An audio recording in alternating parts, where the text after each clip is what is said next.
ನಾನು ಕ್ರಿಕೆಟ್ ಆಡೋದು ಭಾಳ ಇಂಟ್ರೆಸ್ಟ್ ಇದೆ ಕ್ರಿಕೆಟ್ನಲ್ಲಿ. ಮತ್ತು ಮೊದಲಿಂದ ಕ್ರಿಕೆಟ್ ಆಡ್ತಿದ್ದೆ. ಅದು 10th ನಾನು ಅಕಾಡೆಮಿ ಜಾಯ್ನ್ ಆದೆ. 10th ಅಕಾಡೆಮಿಯಲ್ಲಿ ಆಡೋಕ್ಕೆ ಸ್ಟಾರ್ಟ್ ಮಾಡಿದೆ. ಅದಾದ ನಂತರ ಬೆಂಗಳೂರಲ್ಲಿ ಟ್ರಯಲ್ಸ್ ಇದ್ದು RBCLದಿಂದ. ಅಲ್ಲಿ ಹೋಗಿ ಟ್ರಯಲ್ ಕೊಟ್ಟೆ. ಅಂತ ಹೈದರಾಬಾದಲ್ಲಿ ಲೀಗ್ ಇದ್ದು T20s ಮ್ಯಾಚು. ಅಲ್ಲಿ ಆಡೋಕ್ಕೆ ಹೋಗಿದ್ದೆ. ಅಲ್ಲಿ ಆಡಿ ಬಂದೆ. ಅದೇ ಭಾಳ ಜನ ಸೆಲೆಕ್ಟರ್ ಬಂದಿದ್ದರು. ಅದಾದ ನಂತರ ಒಂದು 3-4 ತಿಂಗಳಾದ ನಂತರ ಅಲ್ಲಿಂದ ಒಂದು ಈ ಇನ್ಸ್ಟಾಗ್ರಾಮಲ್ಲಿ ಸುಶಾಂತ್ ಶ್ರೀವಾಸ್ತವದಿಂದ ಒಂದು ಟೆಕ್ಸ್ಟ್ ಬರುತ್ತೆ. ನಾನು ಅಲ್ಲೇ ಹೈದರಾಬಾದಲ್ಲಿ ಮ್ಯಾಚ್ಗಳಲ್ಲಿ ಸೆಲೆಕ್ಟರ್ ಇದ್ದೆ. ನೀ ಚೆನ್ನಾಗಿ ಆಡಿದ್ಯಾ, ನಾನು ರಾಜಸ್ಥಾನ್ ಪ್ರೀಮಿಯರ್ ಲೀಗಲ್ಲಿ ಆಡಿಸ್ತೀನಿ, ನಿನ್ನ ಚಾನ್ಸ್ ಕೊಡ್ತೀನಿ ಅಂತ ಹೇಳಿ ನಾವೊಂದು ಫಾರ್ಮ್ ಕಳಿಸ್ತೀನಿ. ಅದಕ್ಕೆ $2,000 ಪೇಮೆಂಟ್ ಮಾಡಂತ ಇದ್ರಿ.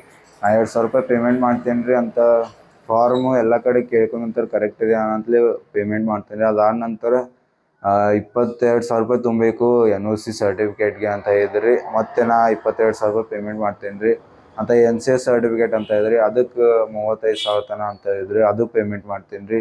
ಹೀಗೆ ಟೋಟಲ್ 3 ಲಕ್ಷ ಆದಮೇಲೆ RPL ಪೋಸ್ಟ್ಪೋನ್ ಆಗಿದ್ದಾವೆ. IPLಲ್ಲಿ ಆಡಿಸ್ತೀವಿ ನೆಟ್ ಬಾಲರ್ ಆಗಿ ಅಂತ ಹೇಳಿದ್ರಿ. ಆವಾಗ IPL ID ಕಾರ್ಡ್ ಒಂದು ಬಿಟ್ಟಿದ್ರಿ. ಅದನ್ನ ನೋಡಿ ಅದು ಕೇಳಿದ ನಂತರ ಅದು ಕರೆಕ್ಟ್ ಇದೆ ಅಂತ ಹೇಳಿದ್ರಿ. ಅದಾದ ನಂತರ IPLಲ್ಲಿ ಆಡಿಸೋಕ್ಕೂ ಇದು ಆ ಸರ್ಟಿಫಿಕೇಟ್ ಈ ಸರ್ಟಿಫಿಕೇಟ್ ಆ ಡಾಕ್ಯುಮೆಂಟ್ಸ್ ಅಂತ ಹೇಳಿ $23,51,000 ತನ $23,51,000 ಪೇಮೆಂಟ್ ತನಕ ತೊಗೊಂಡ್ರಿ. ಅದು ಲಾಸ್ಟ್ಗೆ ಬೇರೆಯವ್ರ ಪ್ಲೇಯರ್ಸ್ ಇದ್ದಾರೆ, ಇನ್ನೂ ಅವ್ರ ಜೊತೆ ಮಾತಾಡಂತ ಹೇಳ್ತಿದ್ರಿ. ಅವರು ಫೋನ್ ಮಾಡಿ ಮಾತಾಡಿದ್ರು ಉಳಿದವ್ರ ಪ್ಲೇಯರ್ಸು. ನಮಗೂ ಪೇಮೆಂಟ್ ಬಂದಿದೆ ಇಷ್ಟಂತ ಸ್ಕ್ರೀನ್ ರೆಕಾರ್ಡ್ ಕಳಿಸ್ತಿದ್ರಿ. ನೀನು ತುಂಬಬೇಕು ಹಣ, ಅಂದರೆ ನಿನ್ನೂ ಭೀ ಪೇಮೆಂಟ್ ಬರ್ತಾವಂತ ಹೇಳ್ತಿದ್ರಿ. ಹಾಗೆ ತುಂಬ್ಕೊಂಡು ಬಂದ್ರಿ. ಲಾಸ್ಟ್ಗೆ 19 ಲಕ್ಷ ತುಂಬಿದ್ದು. ಆವಾಗ ಏಪ್ರಿಲ್ 30ಗೆ ನೀನು ಕಿಟ್ ಬ್ಯಾಗು ಮತ್ತು ಜರ್ಸಿ ಅಂತ ಟಿಕೆಟ್ ಎಲ್ಲ ಬರ್ತದೆ. ಇನ್ನೂ 2 ಲಕ್ಷ ತುಂಬಂದಿರಿ ಅಂತ ತುಂಬಿದಾದ ನಂತರ ಇನ್ನೂ 3 ಲಕ್ಷ ತುಂಬಬೇಕಂತ ಇದ್ರಿ. ಆವಾಗ ನಮಗೆಲ್ಲ ಫೇಕ್ ಇದೆ ಅಂತ ಗೊತ್ತೈತೆ. ನೀವು ಹೀಗೆ ಮುಂದೆ ಹಾಕ್ಕೊಂಡು ಹೊಂಟಿದ್ದೀರಿ.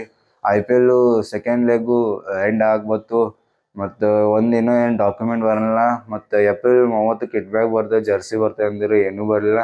ನಾವೇನು 3 ಲಕ್ಷ ತುಂಬಲ್ಲ ಅಂತ ಹೇಳಿದಾಗ ಅವ್ರು ಏನೋ ಒಂದು ಫೇಕ್ ಡೀಟೇಲ್ ಕೊಟ್ಟು, ಅಂದರೆ ಹಂಗೆ ಆಕ್ಸಿಡೆಂಟ್ ಆಗಿದೆ ಇದಾಗಿದೆ ಅಂತ ಫೋನ್ ಆಫ್ ಮಾಡೋದು. ಮತ್ತು ಅಸೋಸಿಯೇಷನ್ ಅಂತ ಇಮೇಲ್ ಬರ್ತಿತ್ತು, ಅದು ಆಫ್ ಆಗಿ ವಾಟ್ಸಪ್ಪಿಂದ ಮಾಡ್ತಿದ್ರು.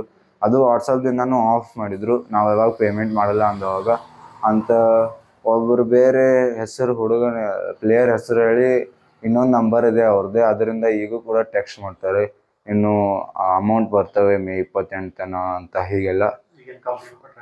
ಕಂಪ್ಲೇಂಟ್ ಮಾಡಿದ್ದೇವೆ. ಬೆಳಗಾವಿಗೆ ಹೋಗಿ ಅಲ್ಲಿ ಸೈಬರ್ಗೆ ಮಾಡಿದ್ವಿ ಕಂಪ್ಲೇಂಟ್ ಮಾಡಿ.